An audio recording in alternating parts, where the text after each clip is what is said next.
Here we go, here we go, here we go.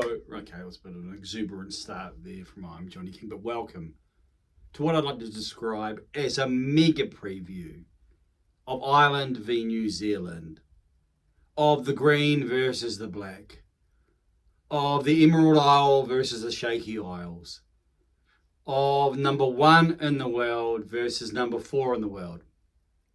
And if you're thinking, that's right, it's not the All Blacks who are number 1, maybe I can understand where you're coming from. And I'm still reading online those who are sort of growing accustomed, even from an Irish angle, to the amount of respect and knowledge maybe coming out of Aotearoa, New Zealand, about this Irish team, who are now 17 wins in a row on the bounce. 17 in a row. That's not an insignificant winning streak. I'm just putting the remote control down. I have some notes. I want us to talk about this contest, and maybe with more detail in this video. Maybe I'll break it down with some shorter videos, because not everyone is as committed as you are to staying the end and watching through and taking the visual delights and putting up with the person who's uttering these words. So thank you for joining us. Now, if you know the Irish history, you'll know that the quarterfinals have become a bit of a sticking point for them at Rugby World Cups. They've made the quarterfinal in every World Cup except 2007. We know about 2007 when we didn't make the quarterfinal, but got the heave-ho. Got knocked out by Les Français, La Fougue, and the adventure at Millennium Stadium. That was good old times with Wayne. Anyway, we've moved on from that, put that in the past, 2011, 2015. But we know and we understand about the challenges. I wrote down online actually, in 2003 we were domiciled, we were domesticated. We were not in prison, but hey, we were on the land of Oz. And the 03 Rugby World Cup was coming up. And we had just put on 50 points over South Africa and Australia in their native lands. I think Pretoria and Sydney, to be precise. And there was an Australian, I was at the gym at the time, and he was like, oh, you must be confident talking us up. And I was like, why, you don't know every World Cup. I've watched every World Cup, probably every match at every World Cup, especially to that point. So I know 91. 91 was like, how? What's going on here? We're 87, 91, we were dominant pretty much throughout. And then 95, and I was like, okay, we had that in the bag. What happened? And then 99 was like, that's really a bit like, if you think 07 was a bit like deer in headlights, or a possum in a headlight, or headlights, maybe more than one, maybe like 3.5, 4 million. Then 99 was a precursor, just at the level above. So when it got to 03, I was like, I don't take anything for granted. And you thought about these things, they were with you. And even though Ireland may not have the rich rugby history, I'm not trying to be patronising or rude there, but just the standing. And so what was going on was such a big deal. And rugby has been more a sport that's been a part maybe of a certain spectrum in society. Now it's becoming much more mainstream, so I'm told. And even in 11, I've spoken about Graham Henry mentioning, I was at the ground, Eden Park, and I could, not again. So the Irish players, I think I'll get to, there's a number, a decent chunk who were part of the 19 quarterfinal and what happened in Yokohama, I think it was. And in Japan at least, let's go with that. So if it gets tight, if the All Blacks get in front, then what will be sort of pushed to the background may come roaring to the forefront, and maybe they'll have a few reminders from the All Blacks. So let's look at let's go through in this preview. I want to go through and talk about not too many of the previous contexts, because pre-2019 probably doesn't have as much sway over what is happening here. Like, I think even though quarterfinals have been an issue, that's not necessarily directly related to the All Blacks. The All Blacks come into that because obviously they played them.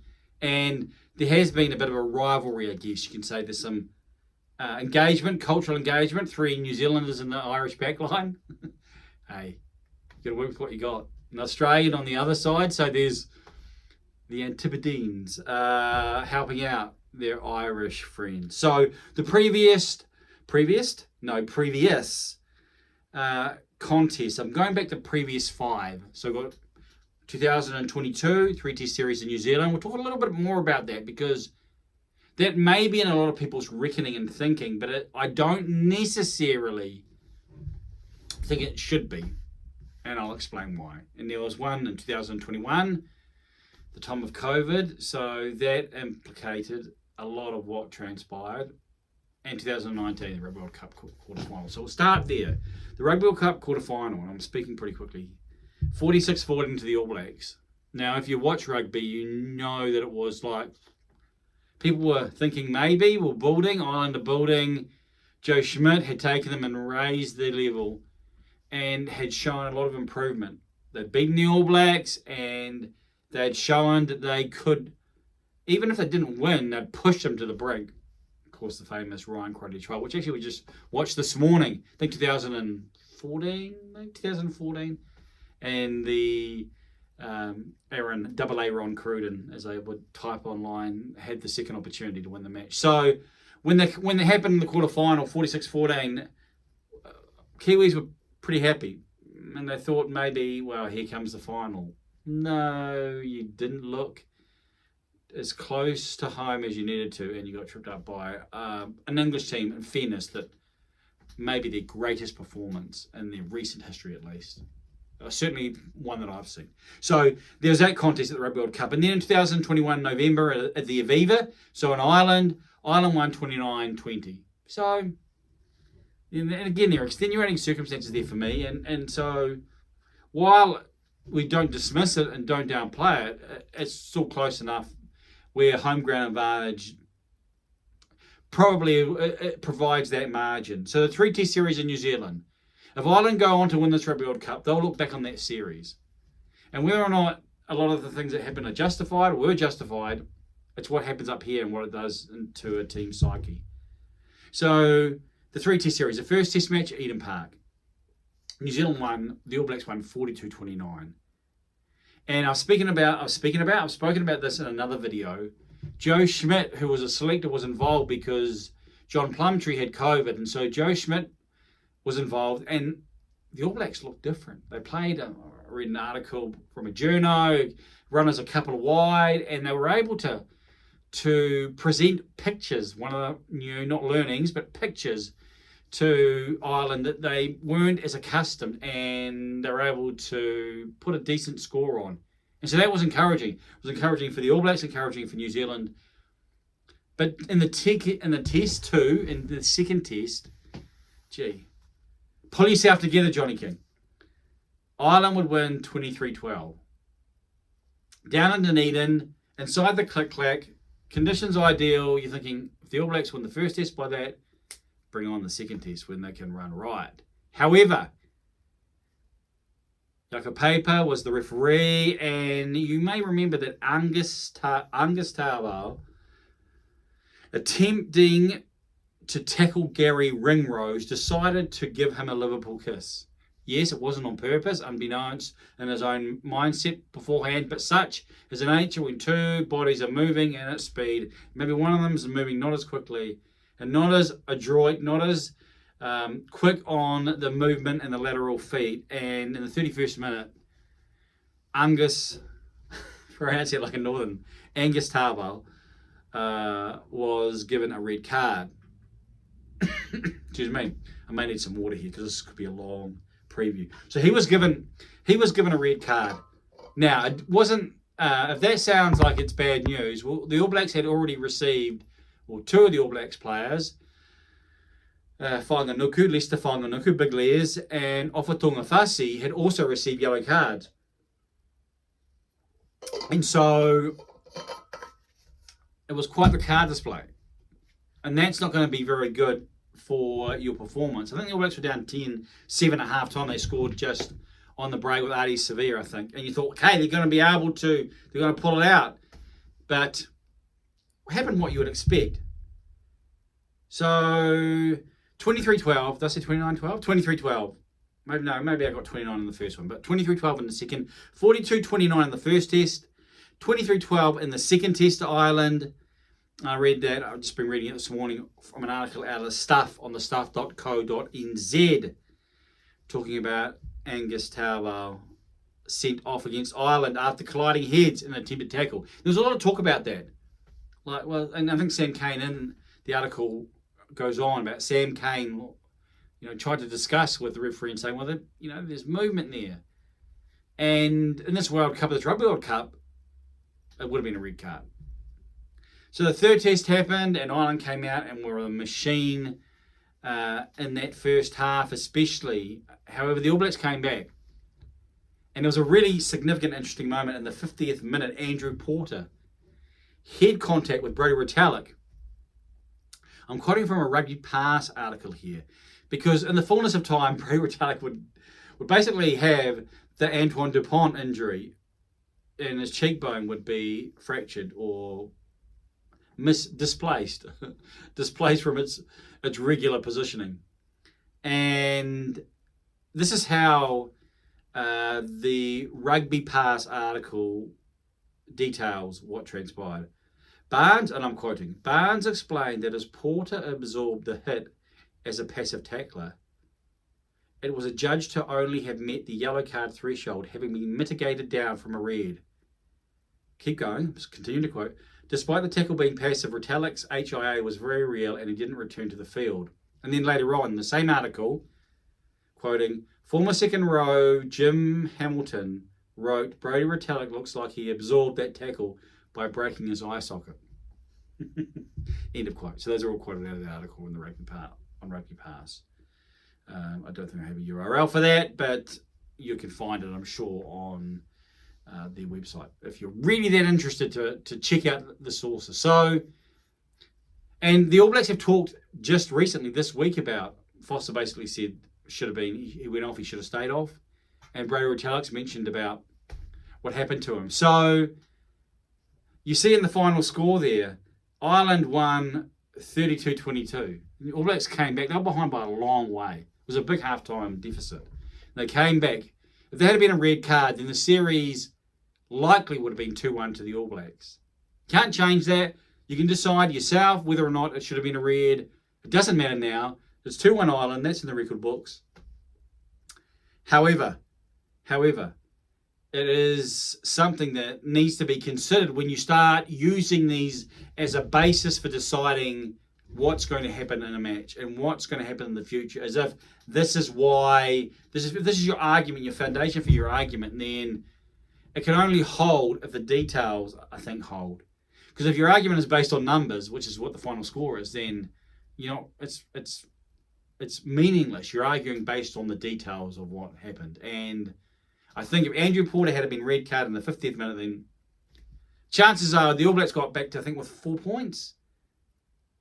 They would have been able to run over the top, especially at home, and with the momentum and the extra man and all that would mean. However, that didn't happen.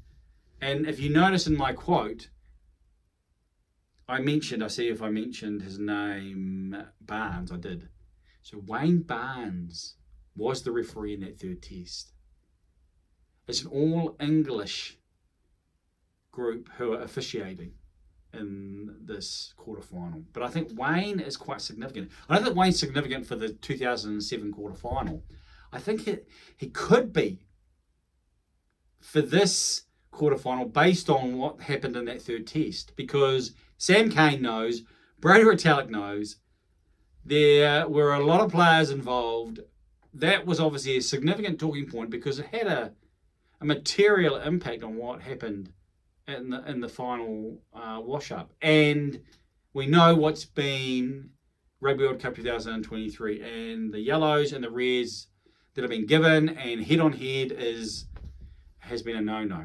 Now, I can see that they try and bring in mitigation there because a knockout, you don't want to be decided by a card, but we'll see. We'll just see. I'm just putting that out there. Of course, we want 15 on 15. We don't want cards. Can I say that? If you're watching this, we don't want cards. You showed you on the screen. We don't want cards. and we will see, guess what happens. And if discipline is going to be an issue, and it has been for the All Blacks, I think I saw the stats. Ireland, I think it was 2023. I think Ireland have 1 yellow card, no red cards.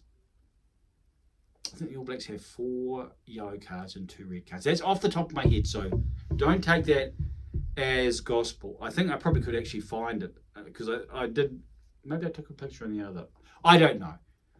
I'm just fumbling through my own vacant memories here. So let's get to the sides. That's a bit of the context. So if you look at it and take it at face value, that's 3-2 to Ireland, including the 2019 Rugby World Cup. If you want to get rid of that, then it's 3-1 to Ireland. And so Ireland know that they can beat the All Blacks. But the question they need to confront, and I'm sure they've confronted, and maybe you need to think through as you consider this match, is the All Blacks of 2023 at the Rugby World Cup the same as the All Blacks in 2021 and 2022? Now, I think it's pretty clear they're not. The All Blacks have had a lot of changes. And the main changes have probably started in the coaching area, where Foster has got 2 assistants who are world class. One led Ireland at the 2019 Rugby World Cup. You probably know that, Joe Schmidt.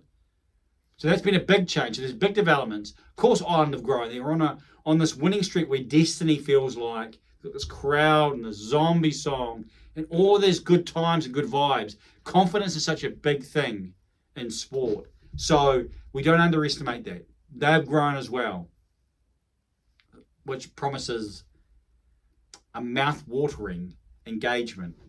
In a matter of days, I'm just itching my... What are we looking at now? We're looking at about 43 hours time, give or take.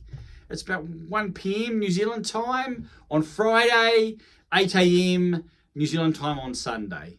So take off 5 hours. I think my maths is so 48 minus 5 equals 43.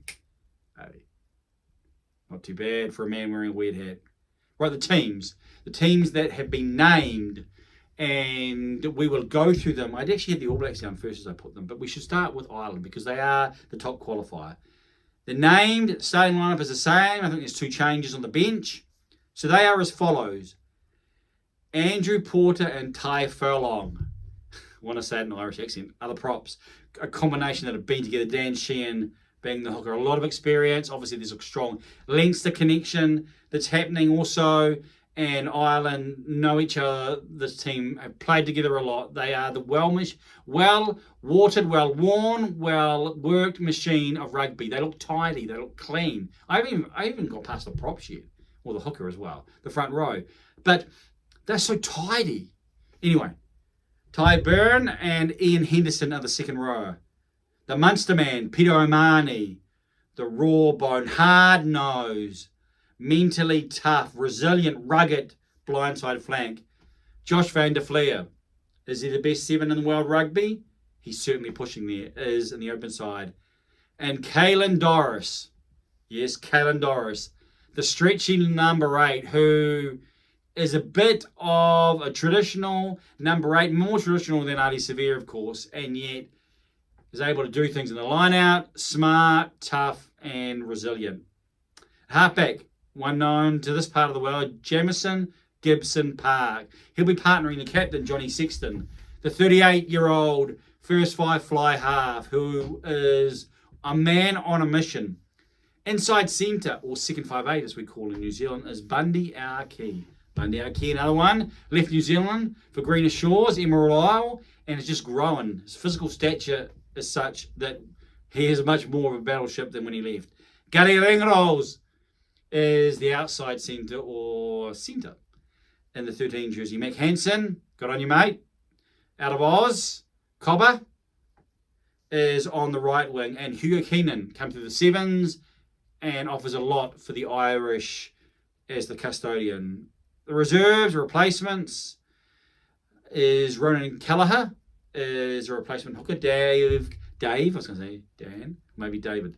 Dave Kilcoyne and Finlay Beelum, I'll pronounce that better, sorry, Finlay. Replacement props, Joe McCarthy is the replacement second rower, and Jack Cronin, off the place 8, I think, but is in the loose forwards there. They have a 5-3. Split the backs, Conor Murray, halfback, Jack Crowley, first 5'8", and Jimmy O'Brien. Not too sure about the Jimmy, but outsides or mids, somewhere in there. So, quoting in the article off the Rugby World Cup website, it says, head coach Andy Farrell has named an unchanging starting 15 for the first time at Rugby World Cup 2023. The only two changes to the matchday team from last week's victory against Scotland are on the bench, with Joe McCarthy replacing fellow second row James Ryan injured. That's a big loss. He is their premier line out forward. I think I'm right there. And certainly the other two are more, they're more your fours, I reckon. They're more your tight lock, if I was to, and more, you can see them playing six as well, however. And Jimmy O'Brien replacing Stuart McCloskey. So those are the changes. Now, something else that they mentioned, I'll pass it on here. There are 11 survivors from the Rugby World Cup 2019 quarterfinal loss to the All Blacks at Tokyo Stadium. Tai Furlong, James Ryan, which they've just informed us that James Ryan's out. So, interesting. Peter O'Mahony, Josh van der Fleer, Ian Henderson, Conor Murray, Johnny Sexton, Gary Rangelow's, Andrew Porter, Dave Kilcoyne, and Ty Byrne. So, maybe 10. But some guys who are in significant positions. I mean, you look at 6 and 7 there, and Furlong and Byrne is there as well. So there are a number in the forwards, and Conor Murray's in the reserves. He's a replacement. Johnny Sexton's there, and Gary Rangelow's and Porter. I've got Porter down there as well. Actually, they haven't put their names in order of position. So, and you're seeing Dave Kilcoyne's on the bench and Ty Byrne. So there is actually a lot there from the forward pack. As I just look, you got Furlong, you got both props, you got both second rowers, and 2 of the 3 loose forwards. So 6 of the 8 Irish starting pack were a part of the 2019 quarterfinal loss. Who wins matches? It's the forwards. So that's going to be fascinating. So that's the Irish team as named a couple of days, even more than that. They named it quite early. Now we'll go to the All Blacks. The All Blacks were named at about 5 a.m. New Zealand time. May have been a little bit later this morning, so haven't been out for long, or hasn't been out for long. And so I'll go through them, and then we'll talk about maybe the surprise. There was one surprise in the starting 15, if I can give an overview, and he was left out because he'd been a naughty boy. You've been a naughty boy, haven't you? And stayed out a bit late, which, if I'm honest about that, that's very un-All Black. And that could be seen as concerning. Now, the way they were talking about it, maybe he slept in. Didn't sound like it was a large indiscretion. Foster framed it in such a way where he said, I still love you, to the player. And so the indications are that it may just be one of those housekeeping type realities. So the bench is where the fun starts. We'll get there. So the All Blacks, New Zealand, named for this quarterfinal. Ethan de Groot and Tyrell Lomax back together with Cody Taylor in the middle as hooker. So the number one front row that has been back together. Tyrell Lomax looked like maybe in his last game that he wouldn't come through with some injuries around his knee, and of course with the gash on his lower leg or lower thigh or lower part of his upper leg. Yeah, you know what I mean. And so I was wondering if they may want to start 2 props, maybe the Auckland combination, experience, and bring these guys on because they haven't had too much game time. But they're obviously confident with it done behind the scenes. Brady Retallick and Scott Barrett are the second rowers. Shannon Frizzell joins Sam Cane and Adi Sevilla, with Sam Cane leading the side with the loose forward combination that's been earmarked for a long time. The inside backs, Aaron Major and Richie Mo'unga. On the left wing, Lester Faionganuku. Not Mark Talia. Lester Faionganuku. Jordy Barrett and Rieko Ioane in the midfield, with Will Jordan on the right wing as expected. Not 15, and in 15 is Double B. The double barrel. At the back, Beauden Barrett. So, of course, the man, Mark Talia. It's the bench. We can talk about maybe a little bit to do with why they've gone the way they have. Replacement hooker is Dane Coles. Now, Dane Coles had a really good outing versus Italy. And there was a noticeable impact with, I think, his mental game, his character, his attitude. He's been around the block. I think he provides... he's a lifter. He's an upper. He raises the group. And I think when you look at Tamaiti Williams, should probably say them in normal speed, and Fletcher Newell, the two young Crusaders props, Dane Coles also means experience for those two guys. I thought they would have gone for the experienced props, if I'm to be frank, and not Owen or Ben. I thought they'd go for Laulala and Tungafasi. Yet, they've come through with these young props, and so you'd say that they're looking for these guys to potentially... It's interesting because when I look at who they've chosen at halfback, I think that maybe the philosophy is a little bit different there. So maybe they just think they're the better players. So that's the replacement front row. Samuel Whitelock and Dalton Papali'i, lock and loose forward. To be expected, Finlay Christie is in the 21. So it's a 5-3. So 5-3 versus 5-3. No Cam Roigard. Most people are like, what? But I think this signals what the All Blacks want to do with Aaron Smith, which is to leave him on the field for most of the contest. Let's get a bit of water. A bit of a tickly throat. They want him to be on there for most of the contest. So, all things going to plan, which is a pretty significant proviso, he'll be on there maybe for 70 minutes. The All Blacks will be in front. That's the plan. I didn't say it will happen. It's the plan. And then Finlay Christie, the red-headed terrier dog, can like snipe and can bark and can cover and can basically make a nuisance of himself in defence. His defence is probably better than Cam Roigard. But I guess my concern is if Aaron Smith gets injured in, say, the 10th minute or the 15th minute, I'd certainly want Cam Roigard on and not Finlay Christie. But you only choose one. And Damien McKenzie and Anton Leonard-Brown, ALB, are the last two. So that's the All Blacks 23. That's New Zealand's 23. Quoting the Rugby World Cup, who provided some details again for the All Blacks, New Zealand. There are 8 players in the matchday team who started all 3 tests against Ireland in 2022. Rieko Ioane, Geordie Barrett, Beauden Barrett, Brodie Retallick, Ardie Savea, Aaron Smith, Cody Taylor, and Sam Cane. So 8. So I haven't provided you with the 2019 stats because I think the All Blacks would have probably more of a turnover. I could look that up. There's certainly some who are there. I know the Mo'unga Barrett axis of evil or axis of pivot were there, and that was really, I guess, pushed there. But that shows you and gives you an indication of the turnaround with this team in a matter of not too much time. So there are 8 players in the matchday team who started in all 3 tests. So half the team, half the starting lineup is new. That's pretty significant. So again, trying to grasp what's going to transpire from what has been is not necessarily easy. So these are 2 quite distinctive teams. This All Blacks team has risen with the replacements, whether it be on the field and off the field.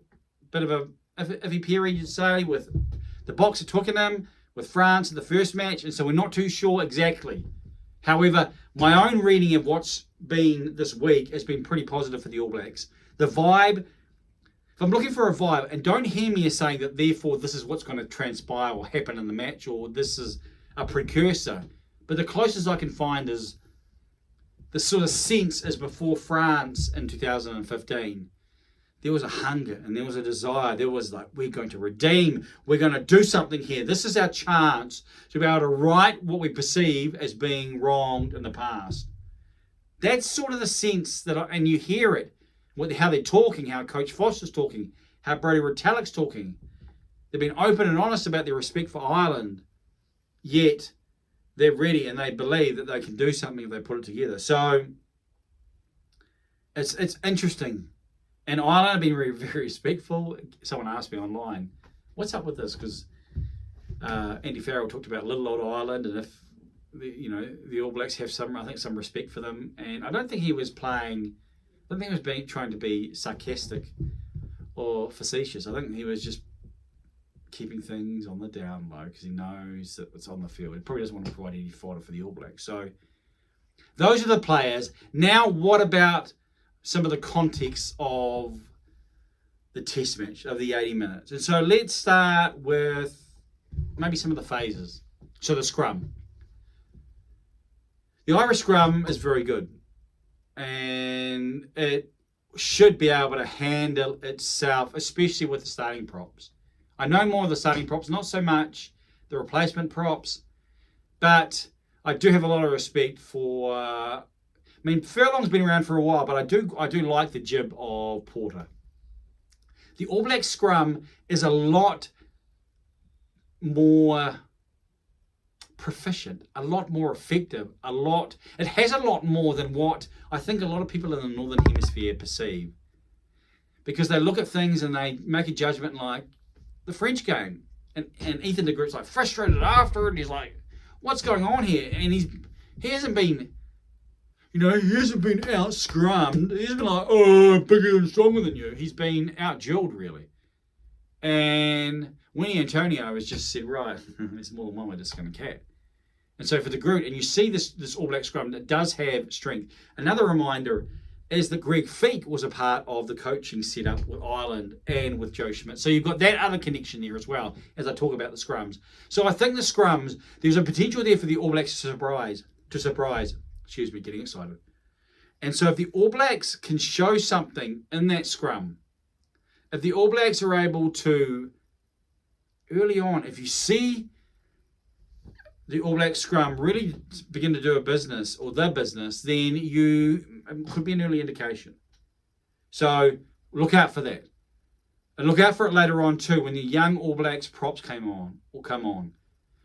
I was a bit worried. I had them in my sort of detonation squad, as I called it, coming on late. Young guys who are able to raise the game.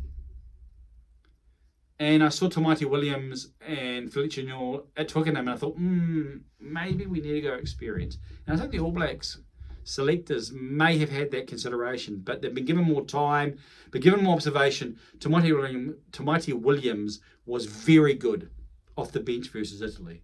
And the All Black scrum just destroyed. And so there's a big upside to Tamati Williams. And this could be a statement of performance from the huge man that he is, the huge young man that he is. So look for that.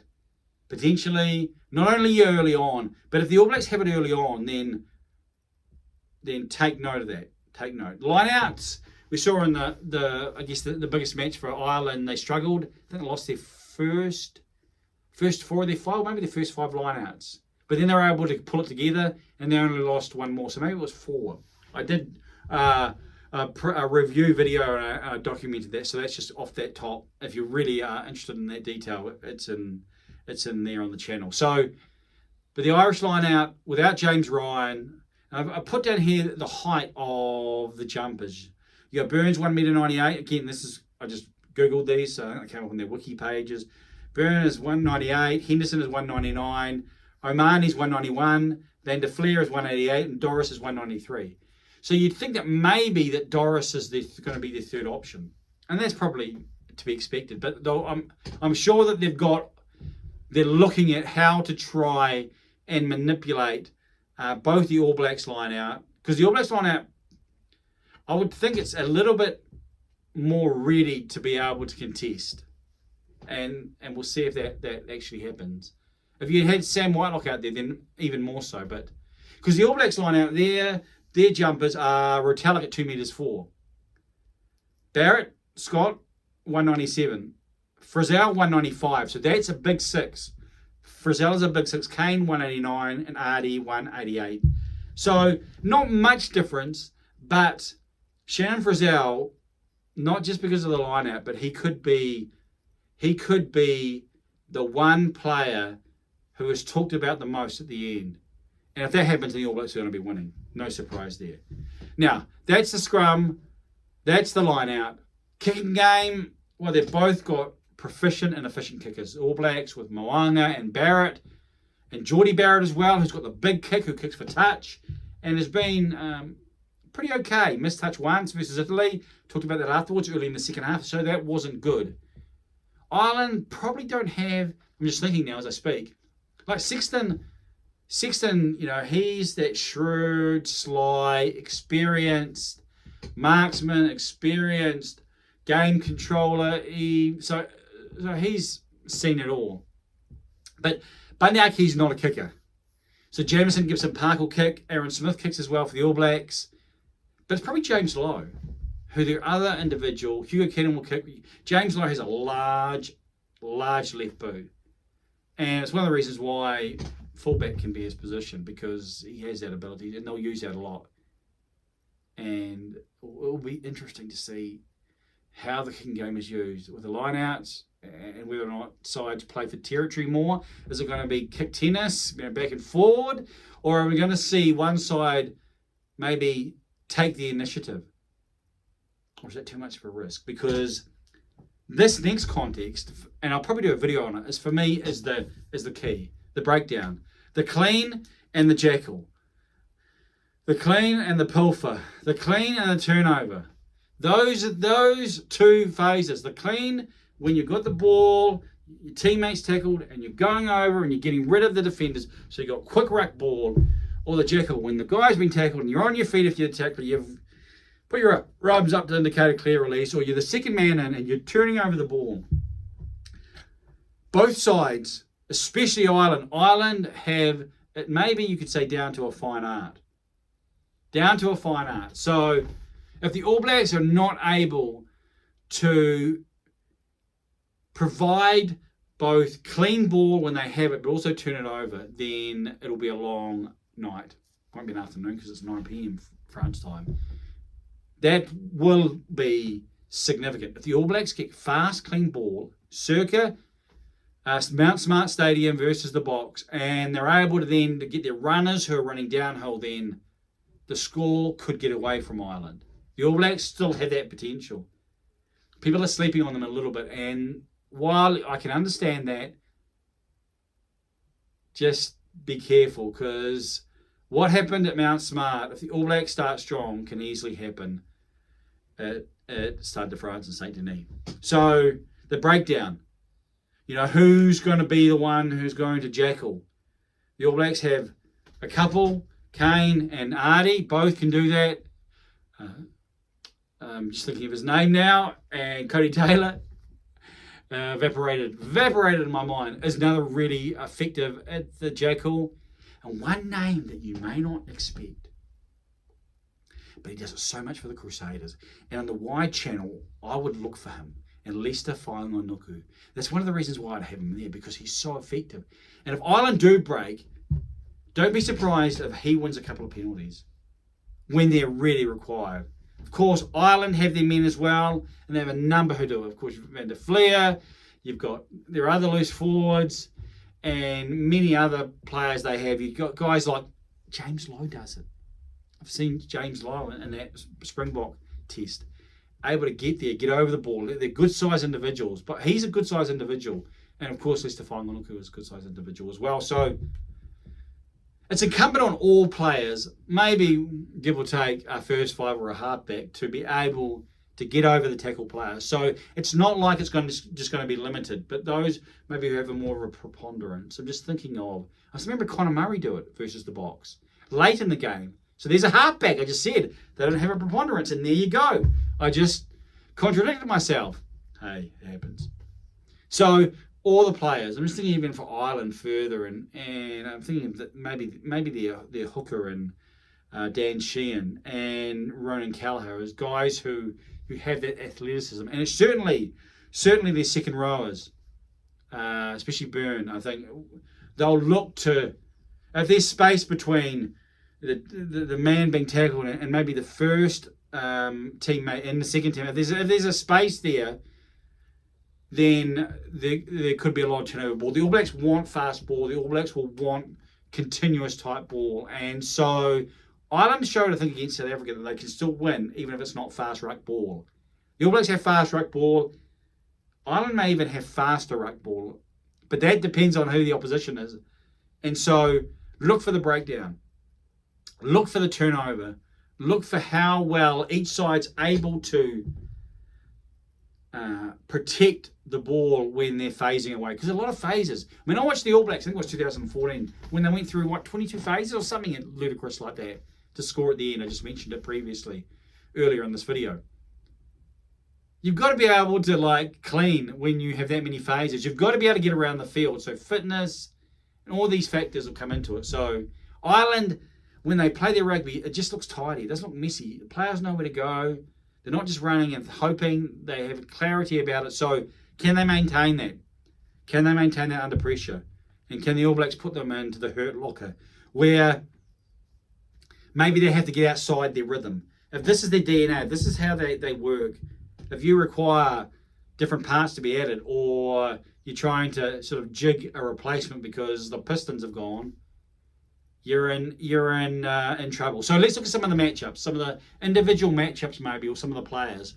I've sort of said, I may say in another video, maybe I'll leave that for another video, but there's certainly, I think, there could be I don't know if you've had, a Christmas turkey or ham, and you get the old, when it's ready, the thing pops up. But there could be a player for either side that if they pop up, then they could be an indication of who's going to win. So the matchups, let's look at them. There's so many. And this has been long enough. So I'm not going to spend, well, I probably am. It's probably going to get close to an hour, isn't it? We're at 41 minutes at the moment. So I apologise for those who are unable to pull themselves away from the screen. Man, your life. Come on. The matchups. Frizzell versus Omani. Peter Omani. So Frizzell versus Omani. Omani, get that lightning rod. That follow me type leader. I remember a first test match for the Lions, he captained it. Excuse me. Some more water. Been talking too much. That first test match. And the result didn't go their way. That would be something. I wouldn't be surprised if that's playing around even in his thinking as he approaches this. Doesn't want that to happen. Not that he's captaining the side, but he knows what the experience was like. So Frizzell, huge for the All Blacks. Huge with ball in hand, big in the line out. If he's running with the ball in hand and he's able not only to get over the advantage line, but really dent the defensive line, then he will begin a process that should lead to an All Blacks victory. If he's able to do it with any consistency. Can he? He did it to the box. He's got a bit of a different running style, quite a long running gait.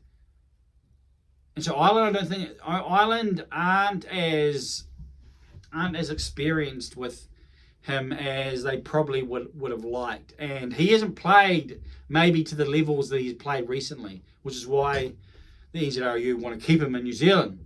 So that's a big battle. Omani, his toughness, is he able to shut down the All Blacks, maybe hold them up in a maul, maybe to negate some of their activity, and just to be a nuisance around, and to be that hardened mental finger in the eye player. Artie Severe versus Kalen Doris. Two different eights. Artie, more of a 7 in my opinion, 95 kgs or thereabouts. How do you do that at 95 kgs? Kalen Doris, taller, more traditional. You expect him to see more in the set phases. Artie, broken field play. If he is visible early, and if he is visible throughout, if it's old school Artie, the old school Artie, the octopus Artie, when he's fighting through the tackles and charging forward, then that's a good sign. When the All Blacks haven't done well, Artie's been negated and been shut down. And he was pretty quiet in the first Rugby World Cup match versus France. Again, too much talking. 7, Josh van der Fleer versus Sam Cane. Sam Cane, the captain of the All Blacks, of course. One who needs a big performance. A big 50 minutes for mine, because Dalton Papali'i comes on around 50 minutes, I would have. Maybe a little bit early, maybe a little bit later, but let's just give that as a broad figure. But Sam Cane needs to play the game of his life. Am I making you thirsty? Probably not. He needs to have one of these old school performances. I remember years and years ago when he would come on and he would, I remember when McCall was around, and I think McCall may have been out of a test match. Maybe it was a little bit after McCall. You think, post 2015, and he was able to stand up.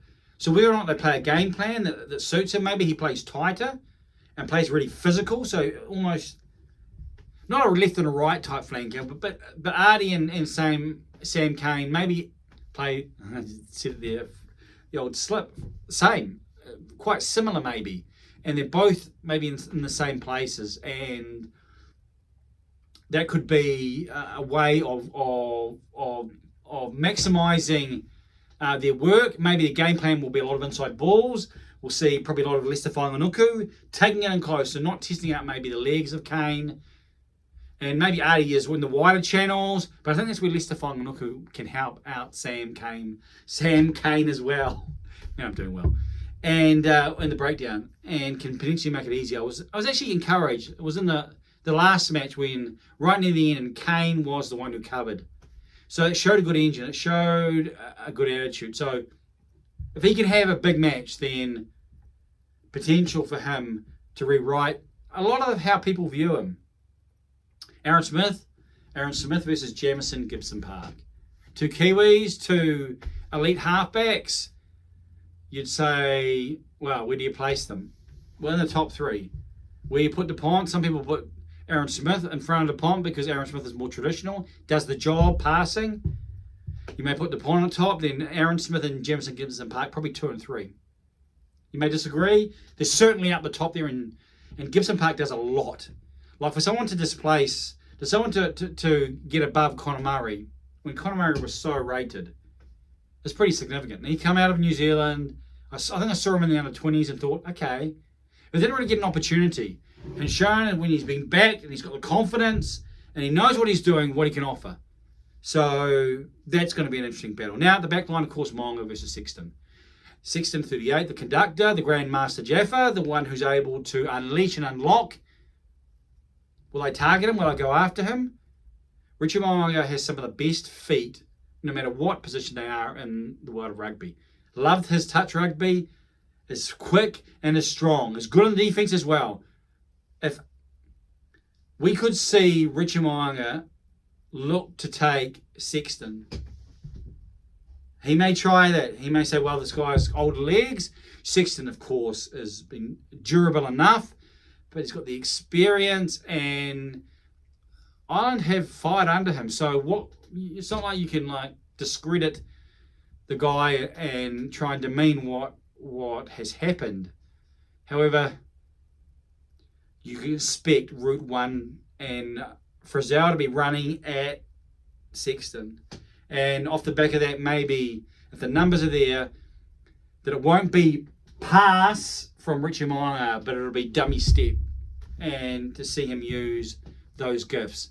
And if he has ball in hand, again, that match versus the Box at Mount Smart, he was the one who was leading the band, the conductor. He showed so much, and I think if the All Blacks need Richie Mo'unga to be out there and visible and directing play. Geordie Barrett versus Bundy Aki, or Bundy Aki versus Geordie Barrett. Different players, but one sense they often are being asked to do the same thing. Take it straight. Take it up the guts. Bundy Aki, if the All Blacks can stop Bundy Aki, if Bundy Aki does not make forward progress, if he is not seen, and when he is going forward, if he's cut down quickly, then that could be half the battle. Not as much with Geordie Barrett, but Geordie Barrett, when the All Blacks have needed, and when the All Blacks have turned around their game, he has taken it north and south. A tall, about $1.95 m. He's a giant, really, for a second 5'8", but different body dimensions. Probably about the same weight, if not Geordie Barrett's probably a bit heavier. Important with his boot, but he needs to run straight and run hard, and we'll see. We'll see how each player copes with the other. The last two, again, I've named a lot, but Will Jordan versus James Lowe. Two classy wingers. Will Jordan, fullback for mine, will be the fullback in 2024. Has everything you want. Started slow in this Rugby World Cup, but James Lowe, even though it's easy to downplay the upside of James Lowe, it's easy to miss how good that upside is. And it's very close to the All Blacks. In fact, he's even said he probably, would have probably got a test. I think he turned it down. I think he turned down the Samoan test, if I remember, the one in Samoa. He thinks I may have got a test match, but I wouldn't have been there like he is. And he was right in the end. He's now a fixture in the Irish side. So if that's what your goal is, then a career decision. But he's out of Aotearoa. He's one of the locals. So that's going to be fascinating to see who is able to get the best there. Then Trans-Tasman, Lester Whanganuku versus Mac Hansen. Mac Hansen, who was part of the Australian system, I think the Australians could do with one. And has that ability just to find it and to make things happen. You look at him and go, what's he going to do? And you can easily think that with Lester Whanganuku. Whanganuku could say, well, I've got all the physical gifts and so forth. And he has played Hansen in the series in 2022. So there is some time in the setup between each other. So not totally green. But Whanganuku will look to be involved. He has been involved. I would say that he would be so excited for this opportunity. If I don't see a big game from Lester Whanganuku, I'm going to be pretty disappointed. He knows his time is short. He is ravenous to make an impact. And I expect him to look for it early. If the All Blacks win the kickoff and the All Blacks get some field position, I expect to see him maybe at first receiver or coming off the first 5/8 as one of the early moves. I expect him to be well involved. There's others we can name. So there's so many here who could make their mark. But if I was to name two players, and it potentially could be whomever, they don't play in the same position, but whomever out of Shannon Frizzell and Bundy Aki has the bigger game, their team could win this quarterfinal. So whoever out of those two marks the contest, has more of an impression on what transpires, on what unfolds. If it's Shannon Frizzell, and I've talked about this, and he's making yards, he's running over the top. In fact, he's breaking free. Remember Bundy Aki's run versus South Africa that led to Ireland's first try, or Ireland's try in the first half? I mean, that was a game-turning. He ran through Manele Bok.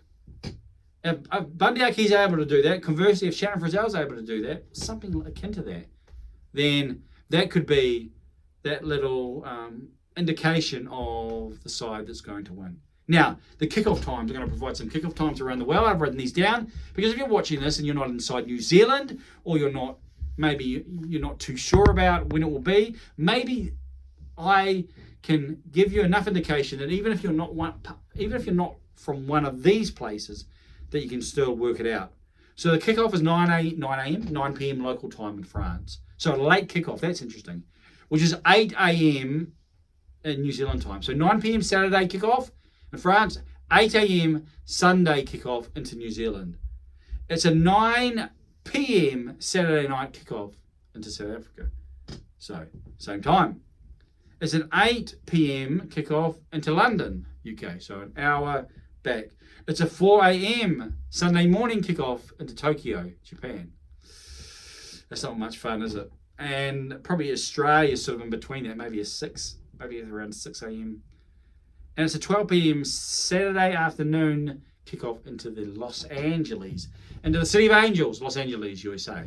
So I provided a few different contexts there, time zone context, that maybe that will be helpful if you're watching from one of those regions or can work it from those. Finally, what's going to happen? It's been a long time. You know how long this video has been? Yeah, you will have a clock. I've been talking for a bit. And who knows if anyone will actually pay the price. Just a drink of water before. Finish strong, like the water break. Water break for the final play. What's going to happen? Well, I think you'd have to be someone who maybe had seen it to provide the exact fine detail, but I think we can work a couple of scenarios here about what may happen. And of course, only time will finally tell. But if the All Blacks get off to a fast start, talked about that. If they get off to a fast start and remain in the contest, then the mental game we start to take on next level proportions. So if Ireland can get in front and they can stay in front and there's a gap, maybe outside 7, then that will be helpful for them. But if it's inside 7 or the All Blacks get off to a fast start and they stay in front and they were able to build, the Irish mentality will begin to look very different. The side that's won 17 in a row will not be the same side that is responding in those moments. And I've known that because I've seen that. I've seen what happened to the All Blacks post 1987. I know what happened when they eventually won in 2011. They may have all the mental skills and all the mental tools that they theoretically need, but when it comes to the occasion, you've got to go through it. And you're not going to know what it's like until you're there, and it's 10 minutes to go, you're behind by 8 points, you're behind by 2 points, you're behind by 1 point, you're behind by whatever it is, and you've got to finish, you've got to mark it, you've got to make it. It's the last play of the game, you're behind by 4 points, you're kicking for the corner, it's gone 10 metres out, you have to score a try. Now, either side are going to be stressing, but for Ireland, in light of where they've been, in light of where that's raised them, it's going to impact. Maybe it won't impact as much because they haven't expected so much out of their rugby, maybe, without, again, sounding patronising, throughout many of their previous Rugby World Cups. Maybe it's just 2019 where it begins to go, wow, we remember that. And maybe that provides enough motivation to actually steel and forge them to get through. Then what it did for us in New Zealand, which was like one after the other, after the other, after the other, just wore us down. Now, if Ireland can lock in their game early, if they can control the breakdown, if their discipline's strong, or the All Blacks discipline isn't where it should be, then Ireland can begin to actually just begin to push, repeat, and try and get out, put through another performance that reflects where they've been. That's what they'll be looking to do. They will expect things to go wrong. They'll expect complications. However, if the All Blacks aren't able to put pressure on, that's primarily scoreboard pressure. Yes, it starts with the various phases of their game, but if they're unable to do that, if they're unable to take them to a higher place where it's difficult, and I think the All Blacks have that. Is Ireland just a machine, or do they have a ceiling that can really take it off? Because a machine knows what it can do. But if it's required to go to a different place, does it have that capability? Is it a car or can it fly? Has it got Red Bull? Has it got wings? The All Blacks have been challenged by that previously in World Cups. The ability to rise. Other teams have been lower, but then they've just been able to take off, and the All Blacks haven't been able to get there in that moment. And pressure's part of that. So if Ireland are able to lock in their games and discipline becomes an issue for the All Blacks, and the breakdown is such that Ireland control it, then Ireland will be confident. Now, at this stage, we're on Friday afternoon, and you sort of get a sense and a vibe, you know, what's going on in your stomach. I have had a pretty good vibe about the All Blacks. Let me just say it that way. And I expect them to turn up. I expect them to turn up and approach this game like someone who is in the middle of the ocean and finds a life raft, or sees a plane flying above and says, I'm saved. That's how I think about this game. The 4 years that have gone on previously, the records that have been won and lost at the same time, won by the opposition, lost by the All Blacks, that have been under Foster's regime, that have been under Kane's leadership. This is the beginning of an opportunity for them to redeem. Will they do it? It's another question. It's another question entirely. But I think they're in a mental place. And if you know the All Blacks, they still have the players in that team with the capability to blow any opposition off the park. And so if they're able to do that, and they're able to start with that type of reality, that will not only invigorate and embolden them, but it will also do something to the opposition. And I do see signs of that. I've talked about previously the other time that sort of vibes the same. And in the All Blacks before the 2015 quarterfinal versus France, and I may have mentioned this, it's been a long video, we're just about hidden now. They had that type of hunger. It wasn't a fear about, oh no, we're gonna lose. It was about, what can we do here? We can do something here. We can redeem something. We can make something right that's been wrong. So that's the vibe. What happens? Well, we'll see. We'll see. However, I think if you can see where that trajectory is leading, then that may give you some indication. The referee is not going to be inconsequential. The TMO and how they work together is not going to be inconsequential. And how, and the amount of chat, what's going to happen with cards, the philosophy they bring is not going to be inconsequential. They'll know how Wayne will probably referee breakdowns, how he'll referee those type of things, but it's more the how involved with the TMO. Will he look for everything? And what will he not look for? Or what will he not draw back? Will he draw back one and miss the others? What will he do with head contact? If there's head contact, what will he do? Will they just mitigate away and so everything's a yellow, or will something be a red?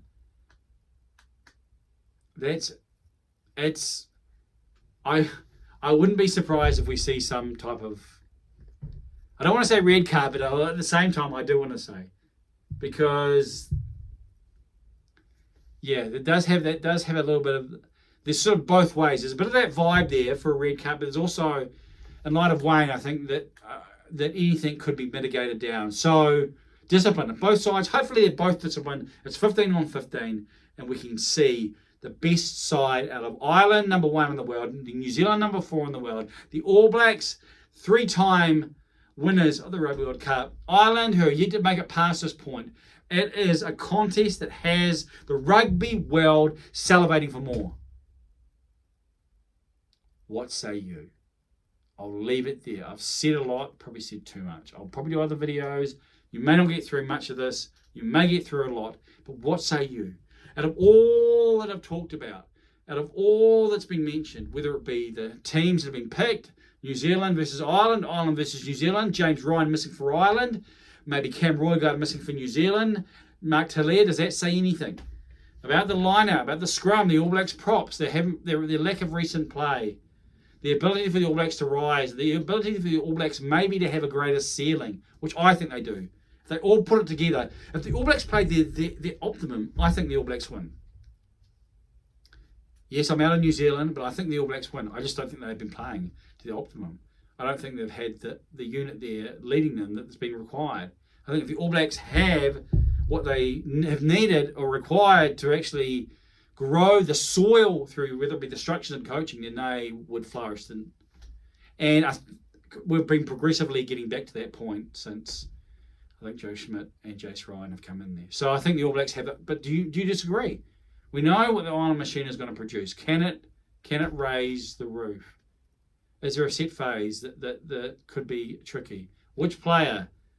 You've got a man of the match. I've talked about Frizzell versus Bundy Arki. Have you got something, a contest there that you think is going to be definitional? And what do you think of the officiating? And what's going to happen there? I've said a lot. What say you? Like, comment, share this post if you dare. If you dare, yes, I dare you. Double dare you. Double quarterfinal dare you. And subscribe if you haven't already. I thank you for watching. And if you've watched the whole thing, then if I could, I'd come and give you a hug. A tasteful hug. A tasteful rugby fraternity hug. Because only someone in the rugby fraternity is going to stay this long. I am going to lean forward, but I'm going to do that to stop this video. So thank you for watching. I appreciate it. What say you? I am Johnny King.